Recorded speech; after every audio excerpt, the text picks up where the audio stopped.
Thank you. Welcome to the ordinary meeting of Musselburgh Shire Council being held in the TEC meeting room, Level 1, Tertiary Education Centre, 87 Hill Street, Musselburgh, Tuesday, 24 March 2026. I declare the meeting open at 5 p.m. First of all, we have an application for attendance via audio visual link from Councillor McNeil. We have a mover for that. Councillor Barry, a seconder. Councillor Hartley, all those in favour? Councillor Barry, all those in favour, raise your right hand. Councillor McNeil, I take it. Can you hear us, Councillor McNeil? Yeah, I can, Mr. Mayor. Councillor Hartley, Councillor Barry and Councillor McNeil, I declare that motion lost. I will, when we get you, can stay online, Councillor McNeil, until we get to 4, the apologies. I'll now have the acknowledgement of country read by Councillor Hartley, please. Thank you. Council would like to respectfully acknowledge the local Aboriginal people who are the traditional owners and custodians on the land on which this meeting takes place. Thank you, Councillor Hartley. And we'll move to the civic prayer, Councillor Dunn. Almighty God, from whom comes every good and perfect gift, we give you thanks for the blessings you bestow upon us in this Shire. Grant to those who hold office in this council the spirit of justice and truth, of wisdom and charity, that mindful of our responsibility and of the needs of those we serve, we may promote the true welfare of your people. Exercise wisely and faithfully the authority committed to us and advance the common good. Through Jesus Christ our Lord. Amen. Thanks, Councillor Dunn. Please be seated. We have 2 apologies, and we'll deal with them separately. 2 apologies now. The first apology is for Councillor Douglas. Someone want to move that way? Councillor Marshall, Councillor Dunn. All those in favour of accepting apology, Councillor, you declare that unanimous. The second apology is Councillor McNeil has asked if he could put an apology in if he wasn't accepted, which he wasn't accepted for attendance by audio visual link. Have we a mover for that? Councillor Mahajan, Councillor Barry, all those in favour? Declare that unanimous and carried. Thanks, Councillor McNeil. Your apology has been accepted by Council. Thank you very much. Councillor McNeil can now. He's got it. Confirmation of minutes. So, ordinary council meeting held on 24 February 2026. So, the recommendation in front of you is that the minutes of the ordinary council meeting held on 24 February 2026, copy of which have been distributed to all members, be taken as read and confirmed as a true record. Have I a mover of that? Councillor Marshall, the seconder. Councillor Hartley, all those in favour? None against. Declare that unanimously carried. Thank you. Disclosure of any pecuniary or non-pecuniary interest. I'll start on my left. Councillor Morris. Thank you very much. Closed council item 16.5. We have an insignificant non-pecuniary interest as I'm a member of the I personally know one of the applicants. Sorry. Thank you. Councillor Morris. Councillor Hartley. No. Councillor Bailey. No. Councillor Barry. No. Councillor Marshall. No. Councillor Mahajan. Yeah, Mr. Mayor, I have one pecuniary interest item 9.16 monthly report to Council Planning and Environment and Regulatory Service. One of the property listed in this report, I jointly owned by my wife and me. Thanks, Councillor Mahajan. Councillor Scholes. Yes, I have one. It's the same one as Councillor Morris, which is the 16.5, the community representatives. One of the potential nominees is a fellow Rotarian with myself. I don't know him well. Thank you. Councillor Scholes. Councillor Dunn. Councillor Wood. And I have none to declare. There is no amendment minute. There is business arising. So there was a question from the January ordinary council meeting. It was a question that in regards to housing, particularly involving housing, emergency housing for both males and for women fleeing domestic violence with children who were of a certain age. I've had that conversation now. I've raised that with the minister, appropriate minister, and I'll have that conversation and hopefully have an answer back to councillors in the next week. Three Road. Yes, yes, so that's in regards to well, oh, sorry, someone want to move that report. Someone want to move that. Councillor Marshall, seconder. Councillor Barry, all those in favour. Thank you. Councillors will now move into a business arising from the previous meeting. We'll move into our business. So 9.1. 9.1 is the planning and environment. So 9.11 is a planning proposal 2024-2026, additional clauses for rural housing and boundary adjustments finalisation. The recommendation of the business paper is that Council, as a delegated local plan making authority, resolves to 1, endorse the planning proposal included in attachment A of this report, make the plan in accordance with section 3.36 of the Environmental Planning and Assessment Act of 1979, consistent with the gateway determination, and 3, forward a copy of the council resolution and planning proposal to Parliamentary Council's Office and the Department of Planning and Environment to give effect to the planning proposal. If someone want to move that way, Councillor Scholes. Councillor Morris, any discussion? Councillor Scholes. Yes, just one. Yes, basically, I absolutely take my hat off to council officers who have to live in this particular world. After reading that document 3 times, trying to make sure that I fully understood what was in front of me, I think I was nearly as confused as when I started. Governments talk about making things simpler and all the time. This document explains why.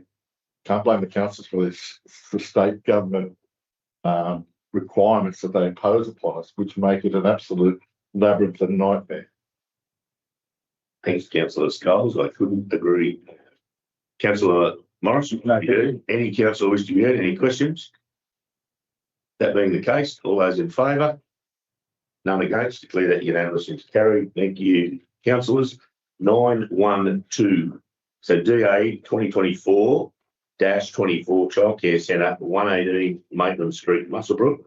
Recommendation in the business paper is that Council, as the consent authority, refuses development application number 2024-24, proposing demolition of existing structures and construction of a childcare centre at lot 100 DP 1307563 at 118 Maitland Street, Muswellbrook, for the following reasons. 1, first dot point, pursuant to section 4.15A3 of the Environmental Planning and Assessment Act 1979, the proposed development is inconsistent with the section 16 car parking and access controls 16.4.1 and 16.4.2 and section 16.4.4 of the Muswellbrook Development Control Plan 2009. The second point, pursuant to section 4.15B of the Environmental Planning and Assessment Act 1979, the proposed development would have significant adverse environmental impacts with regards to traffic management and safety. The proposed development does not incorporate suitable site access, off-street car parking and traffic solutions to manage the safety of vehicles and pedestrians accessing the site in the context with busy New England highway road environment and the vulnerability of site users. Next is pursuant to section 4.15C of the Environmental Planning and Assessment Act 1979, the following site attributes are viewed to make the subject site unsuitable for the development proposed by virtue of basement car park design choice exposing vulnerable site users to a road environment, the New England highway, unsafe drop-off and collection activities. And finally, pursuant to section 4.15E of the Environmental Planning and Assessment Act 1979, the proposed development is not compatible with the public interest environmental impacts regarding traffic, parking and safety. Have I someone prepared to move that way? Councillor Marshall, a seconder. Have someone want to second that? Councillor Hartley, Councillor Marshall, you wish to be heard. I'd just like to make it so that I live opposite the faulty, and I have to enter and exit out of the gateway, 8 metre gateway, my heavy vehicle, and it is very hard to get across that road. At the best of times, because the cars come down and in the corner, and by the time they're in sight, that when they get across the road, the 2 lanes. Councillor Marshall. Councillor Hartley. Yeah, I've just got a question around some information that was in the public forum from Morgan Stanbury. He indicated that the traffic report we've got in here may not be the most current one. Can we get some clarification on that, please? Thank you, Mr Mayor, councillors. So the traffic report that's an attachment to the council report is the only traffic report that was lodged, and it's been provided because it shows vehicle traffic numbers going through various intersections and turns. The report that Mr Stanbury is referring to was lodged on the 2nd of June 2025. It was part of a suite of documents loosely called a plan of management, how they would manage that site and the users on the site doing the correct thing. It included a vehicle management plan, and it refer councillors to page 193 of the business paper. There's a figure that's been taken out of that vehicle management plan and included in the comments from community infrastructure. So that plan shows what the applicant is proposing. So people who are turning left out of the site would need to drive up to Bimbadine Drive and up the highway to Bimbadine Drive, enter Bimbadine Drive and progress to the roundabout and turn around and then go back to the New England Highway, or progress west on Acacia Drive to Rutherford Street. So that's the vehicle management plan that the parents of or caregivers of children would be given, and they would be instructed that they have to follow that route to safely leave the site, that's to travel back into the town direction. And that is the concern the councillors have, that parents aren't going to follow that plan. Could I, if I could have a supplementary, so where we already have issues with that intersection. In fact, the intersection is one of the choke points in regards to further development in that area over there. There's already been flagged by transport. There is an issue with that intersection at the moment. You know, whether the applicant did or didn't talk to transport about making that intersection. In fact, if this was the case, it would in fact make the intersection worse than what they've already flagged. I'm not aware of that, but Not specifically that issue. Because the site's already had its own issues that were already deemed to be unsafe. So we didn't explore any further issues of compounding impacts because we could already see the unsafe issues associated with the proposed limits as well. So I suppose this appears to be an even bigger problem. Thank you. Any questions? Any further questions? Councillor Morris. Do we know, again, further for that point, if the second application or traffic report was submitted to Transport for New South Wales, or does this constitute that report that he's referring to? Mayor, councillors, I know this was provided to our engineering staff. I'm not sure if Transport for New South Wales has seen this report.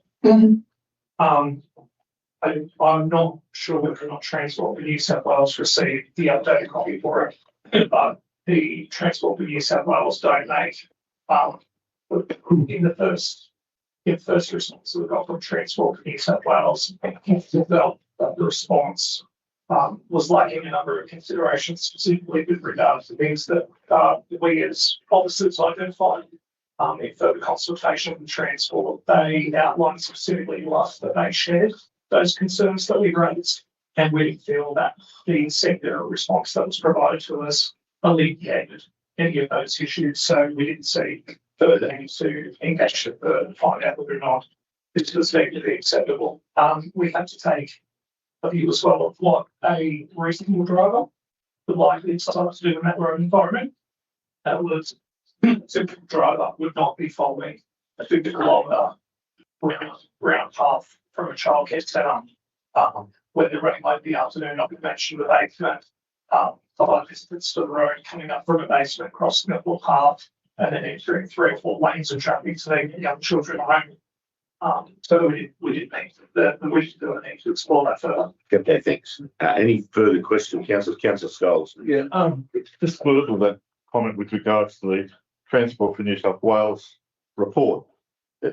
In this report, and I know in other DA applications we've had, I find I have little faith in Roads for New South Wales assessments of impacts of traffic. It seems to bear on the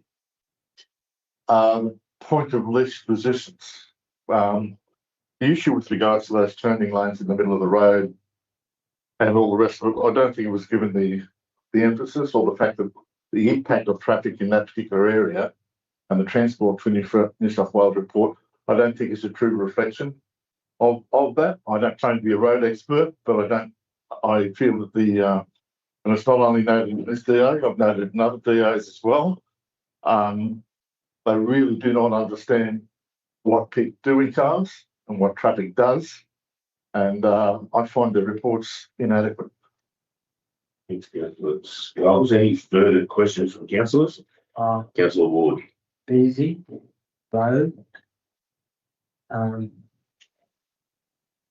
You rode the highway, certainly, yeah, certainly is.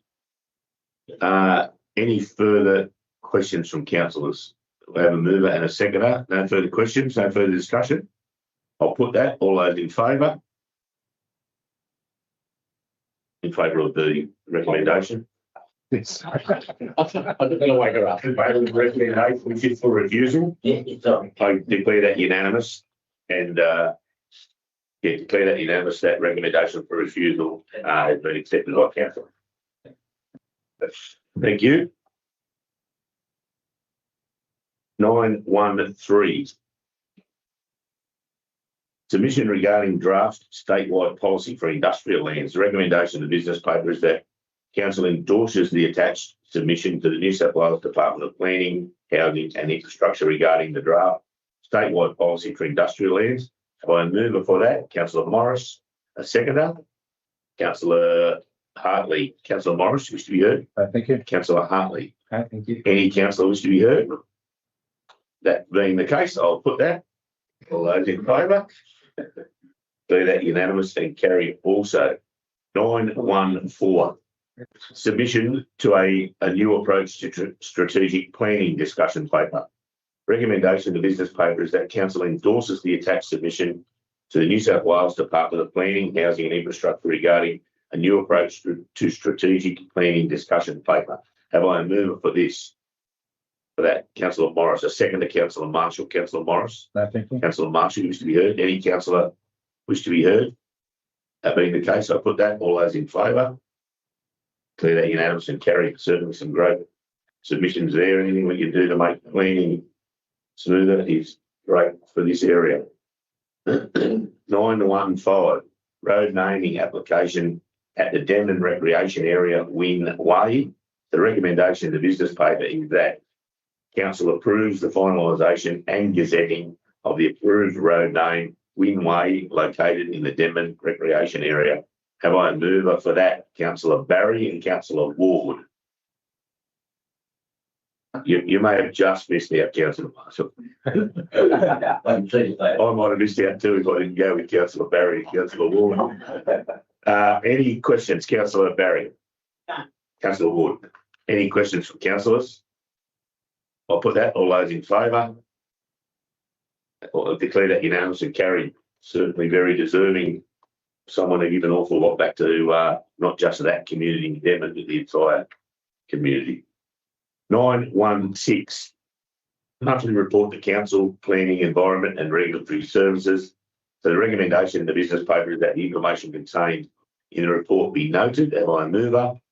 Councillor Barry, Councillor Mahajan. Councillor Barry, Councillor Mahajan. Thank you. Any councillor wish to be heard? Okay, so I'll put that. All those in favour?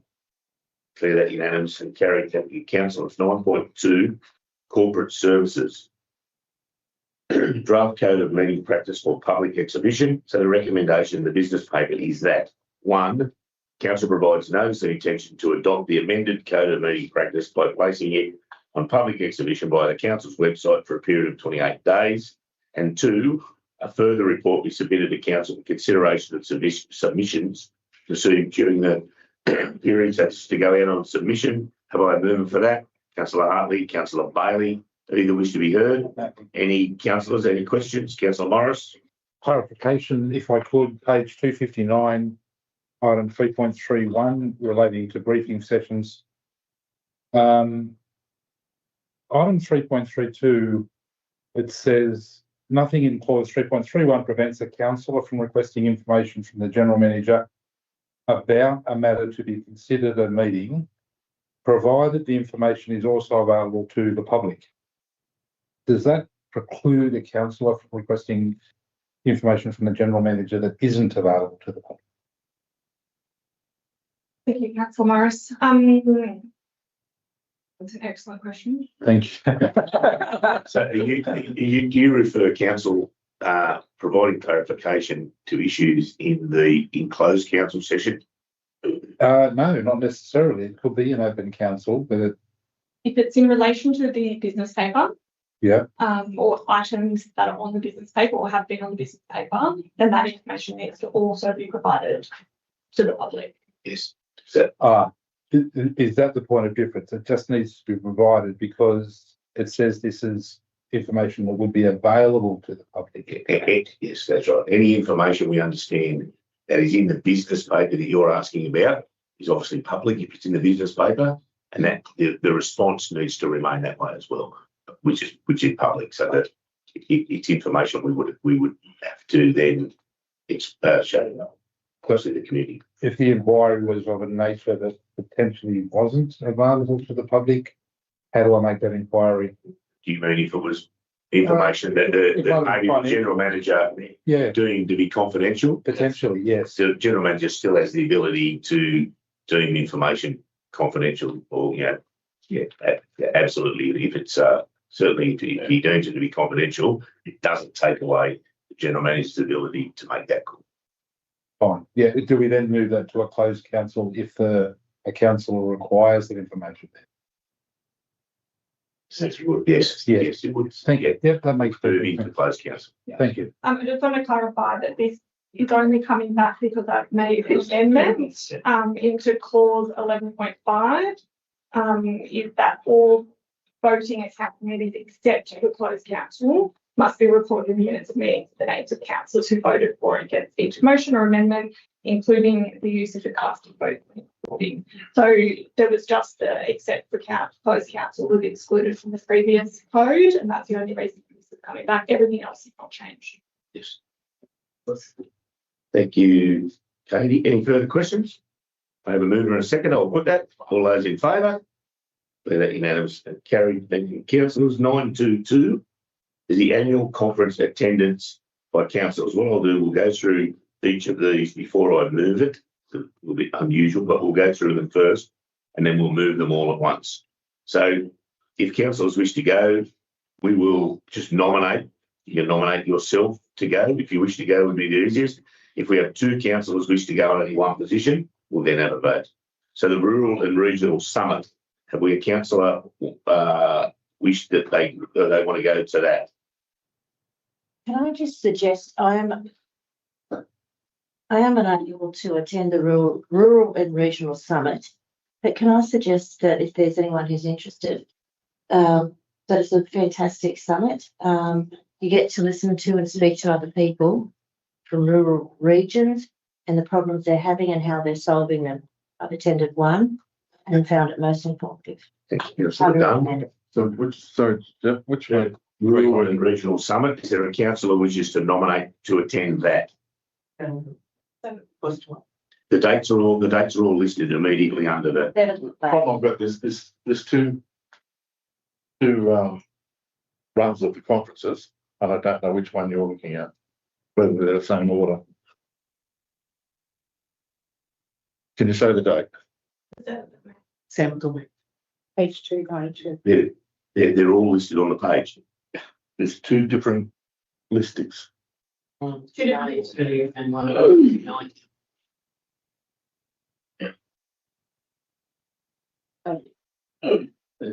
They're still listed on 1022. So the top one on the list I'm looking at now is the ALG WA New South Wales Conference. Yep, that's already been determined, so then we're looking for. Already there. Rural and regional, okay. So we're at eight. No, so it's the vote, right? We're right. Yep. Is there a councillor wishes to nominate for the Rural and Regional Summit to attend that? That's my point. Learned sister here would like me to attend. Councillor Scholes, no other councillor? Okay, Councillor Scholes will vote on these at once at the end. The Waste Conference is on 12th to 14th of May. This is one I do want to attend. To Councillor Scholes. Waste, yeah. Anyone else? Councillor Scholes. Thank you, Councillor Scholes. The local government LG New South Wales Destination Visitor Economy Conference on 27th to 29th of May. That's why I went to Walgreens, very informative. We council want to nominate for that one. The Destination and Visitor Economy, 27, 29 May. Councillor Marshall, thank you. Councillor Marshall. The ALGA Conference, the National General Assembly Local Government. So I'm required to attend that with another councillor. Is there a councillor who want to attend that? I'd love to, but I'm hopefully That is Canberra, we much nicer. I've got The ALGA Conference, that is 23, 25 June. Councillor Hartley. Thank you. Anyone, no one else? No. Local government. The local government, New South Wales Water Management. So it's the 2nd to the 4th of September in Ballina. Anyone wish to? again, it's my area of interest. Councillor Scholes. That's all you need to say, Councillor Scholes, to get your name put there. And the local government annual conference, again, I'm required to attend that. This year it is in, yes, it is. Any councillor wish, Councillor Bailey, any other councillor wish to attend that? Councillor Bailey. No one else has put their hand up. I will there as well. Okay, in that case, we have Councillor Scholes, Rural and Regional Summit, Councillor Scholes for the Waste Conference, Councillor Marshall for the Destination Visitor Economy Conference, the ALGA, the National General Assembly in Canberra's, myself and Councillor Hartley, the local government, New South Wales Water Management's Councillor Scholes, and the local government annual conference is myself and Councillor Bailey. I'll then read, so 2, council reimburses expenses in accordance with Muswellshire Council 02E council expenses and facilities policy. 3, arrangements be made for registration, accommodation and travel to the conferences. And 4, councillor delegates provide a written report for the information of council within 3 months of the conference. Attendance have on mover and a seconder for those nominations. Councillor Marshall and Councillor Dunn. Are there any questions or clarifications? That's the case. I'll put that. All those in favour and against, declare that unanimous and carried. Thank you, councillors. That was much easier to get through than I thought it might have been. 923. So report on investments as held at 28 February 2026. So the recommendation you have in front of you is that council notes council's investment as at 28 February 2026. Have I a mover? Councillor Scholes and Councillor Morris. Councillor Scholes. Again, I find I'm getting bored. I congratulate staff. Return on one particular incident over 5% return. The other two is close to high 4s.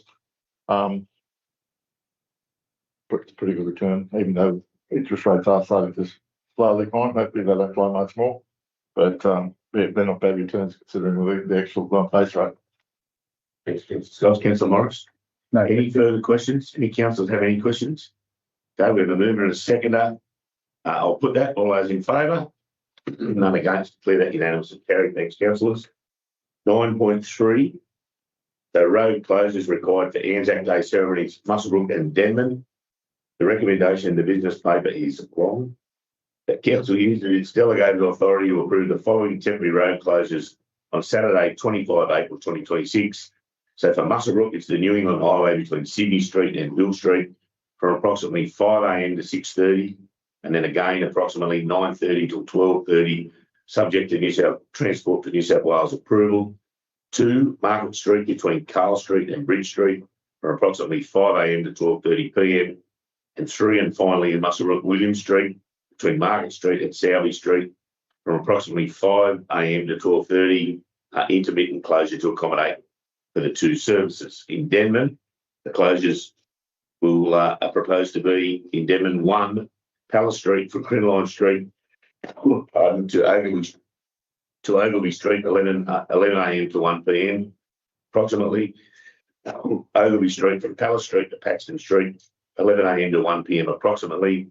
3, Paxton Street from Ogilvy Street to Crinoline Street 11 a.m. to 1 approximately. And 4, Isabel Street from the RSL car park entrance to Paxton Street 11 a.m. to 1 p.m. approximately. The above recommendations are subject to the following: the New England Highway closure and the diversion is subject to Transport for New South Wales approval. Traffic control personnel have the appropriate Transport for New South Wales approved qualifications. The provision of the RSL public liability insurance cover for a minimum of $20 million for the event. And finally, the provision of anti-terrorist barriers as required by the New South Wales Police, and the National Heavy Vehicle Regulator be advised of the road closures. Have I a mover for that motion? Councillor Hartley, Councillor Marshall, who both sit on that committee, I understand. Any questions? Don't worry, No questions? If that's the case, I'll put that all those in favour. Be that unanimous carry. Thank the councillors. Project 9.3.2, project finalisation restart New South Wales 1497 Upper Hunter Regional Mine Affected Roads Program. So the recommendation in front of you is reads: Council 1 notes the project RS New South Wales 1497 has reached project completion and that an overpayment of $227,550 has been made to council, which must be remitted to the Restart New South Wales Fund. And 2, endorse the use of funds from the Mine Affected Road Reserve Fund for the amount of $227,550 for the remittance of the same amount to Restart New South Wales Fund as requested in their letter dated 6 February 2026. And have I a mover for that? Councillor Scholes and Councillor Morris will second it. Any questions, Councillor Scholes? Yes, I do. Just a point of clarification more there. I note that the project that caused the issue was in Murrumbidgee, and it's with projects linked between Upper Hunter Shire and Muswellbrook Shire, but we're part of the main ones getting a saying we've been overpaid. So I'm not sure about how that payment method works. I thought we would be paid per project. The way they break down in the reconciliations. So I don't quite understand how it's happened. I understand it has happened. I've no disagreement with that, but just that the roadworks are in Upper Hunter Shire. They were doing the planning for Upper Hunter Shire. They did bad planning for Upper Hunter Shire.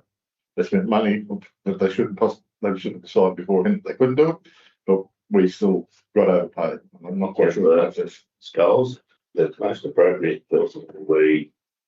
Thank you, Mr. Mayor, and thank you, Councillor Scholes. The explanation is that Muswellbrook Shire Council entered into a deed of agreement for a package of works, and the package of works did include replacement of the Morella all the way in Upper Hunter Shire, and the deed was solely with Muswellbrook Shire Council. So when the grant opportunity became available, at the time, council jointly entered a project on the basis that Muswellbrook Shire Council would be the signatory before the deed and that would administer the contract and administer the deed, including all payment, the payments, and Upper Hunter Shire will invoice up accordingly to receive any payment that they might have owed to them project. So yes, it sounds very unusual. It's an unusual circumstances, but essentially both councils entered into a previous arrangement. The reason for that I'm not sure of, but at the time, the two councils put together a program of work to apply for the grant, but the grant was only accepted under Muswellbrook Shire Council and administered by Muswellbrook Shire.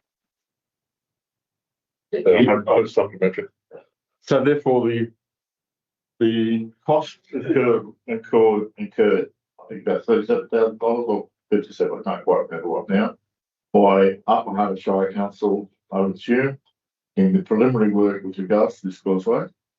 But did that money come out of that fund? Did it come out of Upper Hunter? Where was that paid from?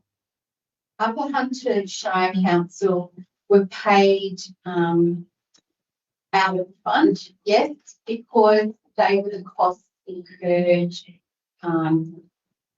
due to the project. So, initially, they were able to fund move around $1 million, but because the project was not delivered, the funding body agreed to pay their cost for investigation and design for the project, and that was done independently of that. Okay. Fine. I'm going to make a note that in the report, the approval authority was rather strong in their language regarding Upper Hunter Shire Council and the preliminary work that wasn't undertaken with regard to this project. Thank you, Councillor Scholes. That's might have been why we had the designated. Any further questions? We have a move and a second. I'll put that. All those in favour? None against. Declare that unanimously carried, and thank you to the Group Manager Operations and Infrastructure for that explanation. 933, a Section 138 permit application at 29 Gore Street, Muswellbrook. The recommendation in the business paper reads: 1. Notice provision of access, option 1, REV-E, and option 2, REV-F, seeking approval as part of a Section 138 application for the construction of access to lot 1501, DP 11782020, 29 Gore Street, Muswellbrook, and 2, endorses option 2, REV-F, for approval under Section 138 application submitted. Does someone want to move that way for me? Councillor Morris and Councillor Marshall will second that. Councillor Morris? No, thank you. Councillor Marshall? Any discussion? Any questions? Being the case, I'll put that. All those in favour? None against. Declare that unanimously carried. Thank you. 934, future fund and staff housing. So the recommendation, the business paper reads that council amends the future fund schedule to include staff housing effective for this financial year 2025-26. Have I a mover for that motion? Councillor Morris, seconded Councillor Dunn. Councillor Morris. Thank you. And I'll apologise. I left my notes at home, so I'm relying on some facility. Thank you very much. Thank you. Page, I should have done that actually. My apologies once again. Can I flag an amendment or confirmation? No, we've got the motion and full we do that defeated. This is the process we're going through. One of the questions I have is with regards to. All right. Please beg your pardon. My notes, there's some other notes on here. Does Campbell Corner generate positive revenue for the council? If so, is there a reason it's not included in the future fund as a commercial asset and revenue stream? Or do we simply own the building as a venue for council admin operations and the tenant offset tenants offset those expenses. Which I've just realised doesn't relate to this point. Oh, it does. Actually, no, it does. I beg your pardon.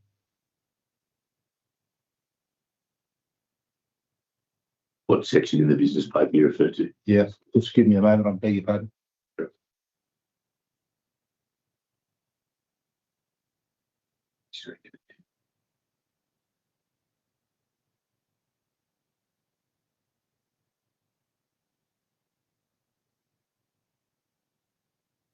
Thank you. Page 333. From 2020 to 24, 25, several assets the council would likely never intend to sell moved out of the future fund to the general fund. This includes Bridge Street properties for the Pocket Park, which is understandable, Campbell's Corner, Donald Horn Building, Loxton House, and staff housing in Damon and Muswellbrook. I'll get the manager of infrastructure to answer that. Thank you. Thanks. Yeah, thanks, Councillor Morris. It's a good question. With Campbell's Corner, there are commercial tenants. Those commercial tenants are treated commercially in that, the focus is return, competitive neutrality. But council is in that building as well. And then upstairs, there's a significant community organisation. And so what council did when council went through this process and looking at what property sit in the future fund and what may should not sit in the future fund, basically two questions. Is it an investment property or is it a commercial development property that could become an investment property? And the reason that's important is so council can make investment decisions based on the property's merits as an investment. So with Campbell's Corner, to the Donald Horn Building, they are tied in terms of having these other functions, and that's why they haven't been. That's why council made a decision at the time to take them out of the future fund. With respect to Campbell's Corner, it does. If you take out the depreciation cost, it does make an operating result. In regards to the Donald Hall Building and the Lost House Building, there is a commercial tenant in there too, but there's also council functions delivered on the ground floor and first floor. Thank you. Thank you. There's reference to $374,486 described as an overhead expense. Was this a one-off expense or an ongoing expense connected to the running of the future fund? If it was an overhead of the future fund, shouldn't that be paid by the future fund?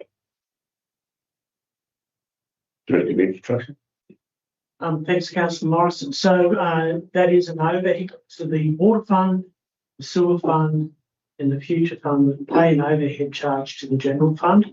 That covers things like payroll, HR, these meetings, a number of those overheads to the business to function. The future fund's actual cost in terms of wages and staff member, the marketplace, for example, they're all charged to the future fund. This is an overhead charge that the water fund and the sewer fund and the future fund pay to the general fund.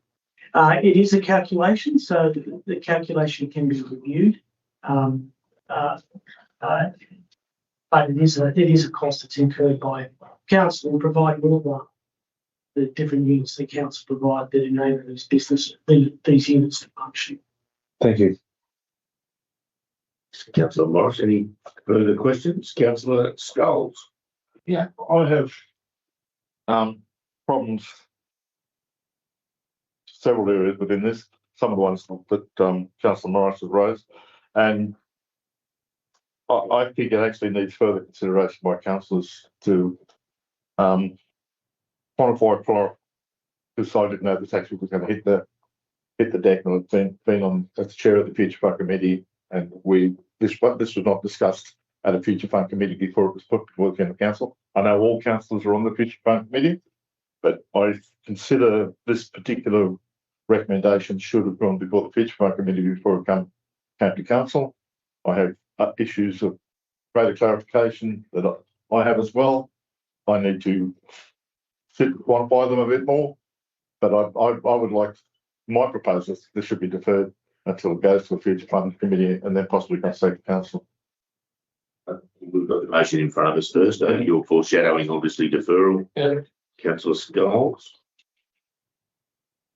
Well, what we can do before that goes, if that's the case, we have a mover, Councillor Morris, and a seconder, Councillor Dunn.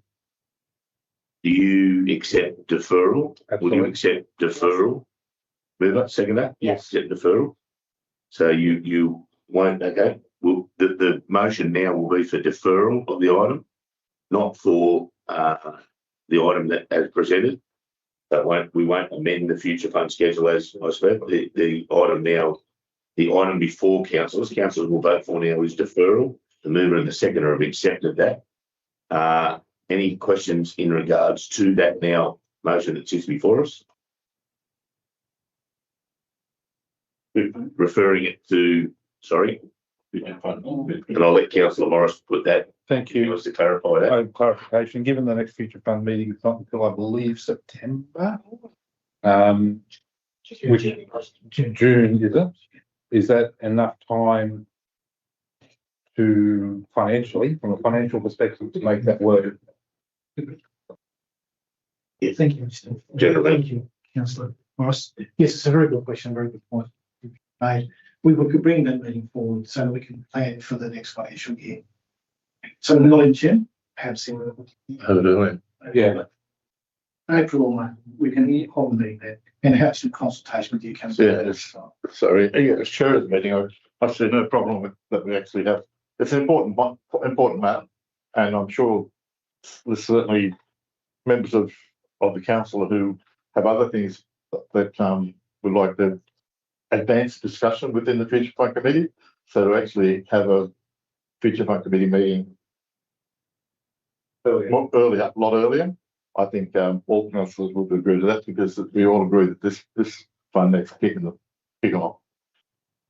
So it'll be now for deferral. Yes. Deferral next meeting in the future fund committee.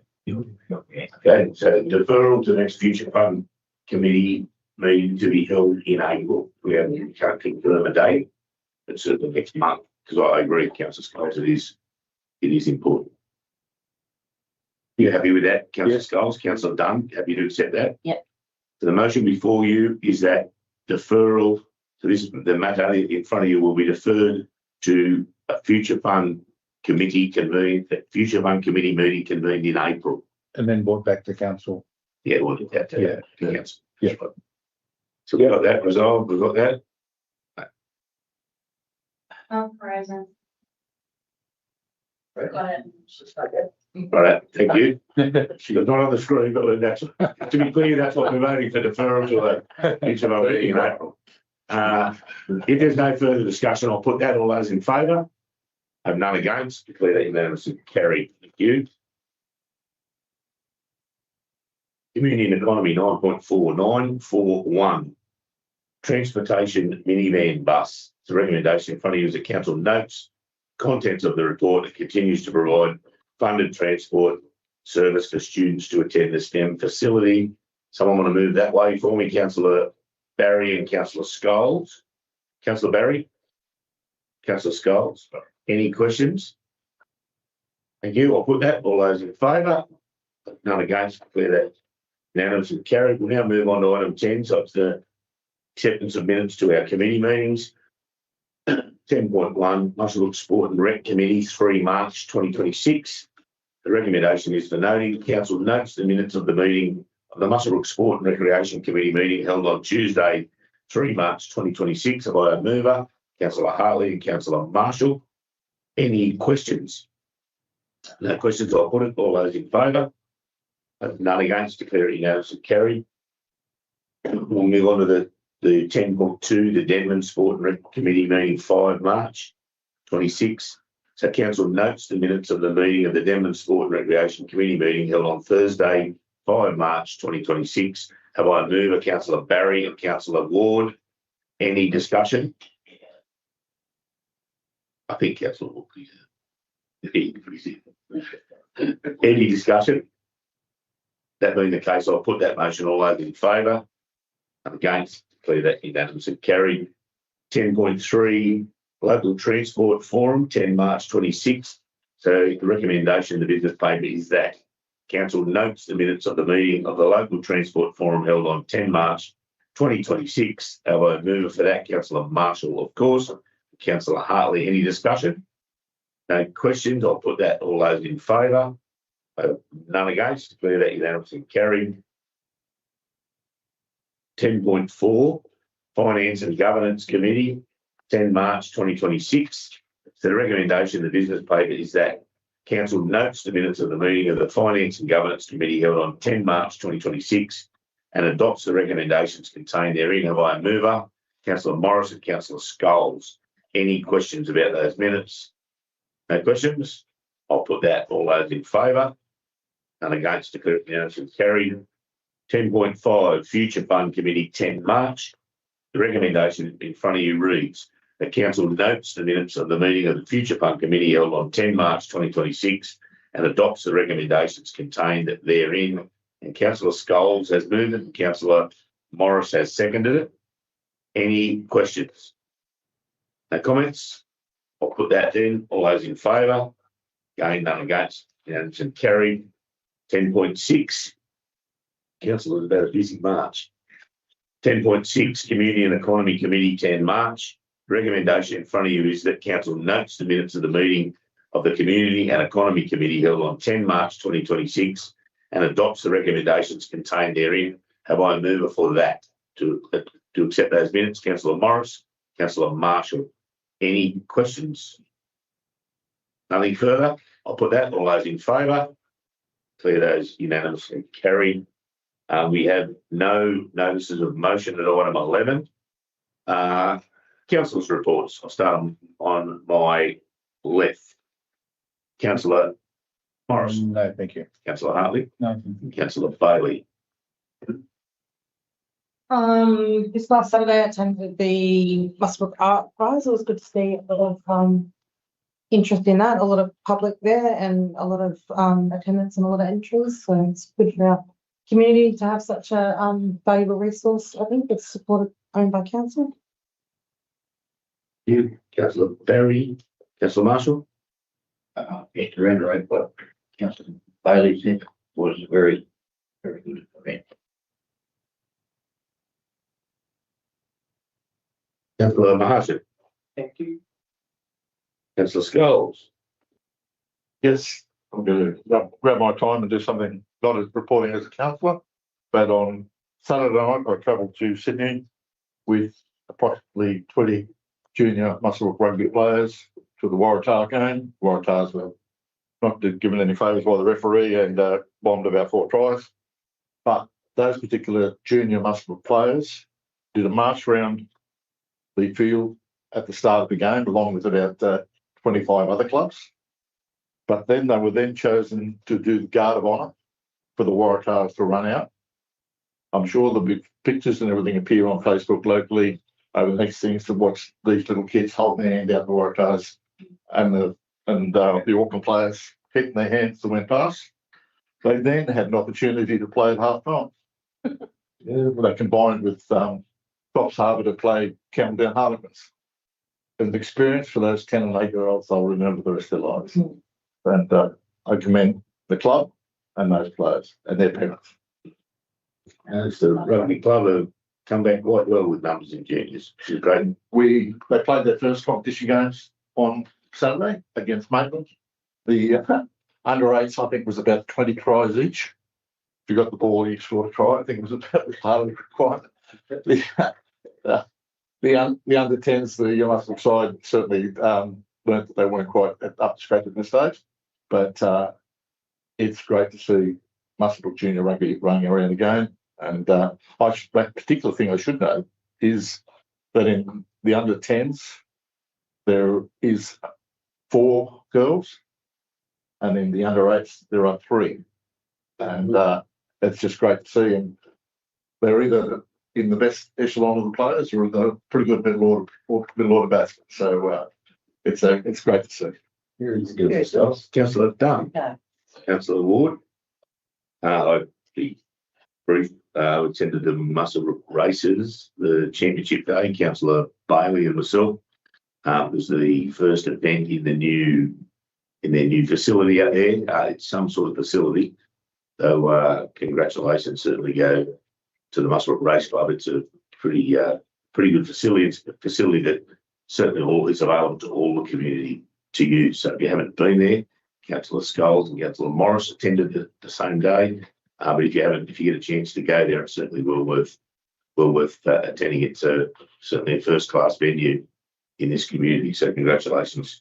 So I also attended the National Women's Day along with a number of councillors. Oddly enough, some of those being our female councillors. Certainly a great day, though. A fantastic day at the Art Gallery. Councillor Marshall was there. A great day and certainly, again, we talk about first class facilities. They don't come much better than Council's Art Gallery, which we're using consistently using a lot more now than what we had previously. So certainly congratulations to the team who put that on. I'll leave it at those two for now. We have no written questions. Questions for next meeting? I'll just open it up to the floor. Any questions for next meeting at all? Being the case, we'll now move on to 15. So we'll adjourn into closed council. So have I a mover and a seconder? Councillor Dunn and Councillor Hartley. All those in favour? Clear that unanimously carried. We're moving to closed council. If we can stop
whenever you're ready. Live. You were live before I was. I'm not ready.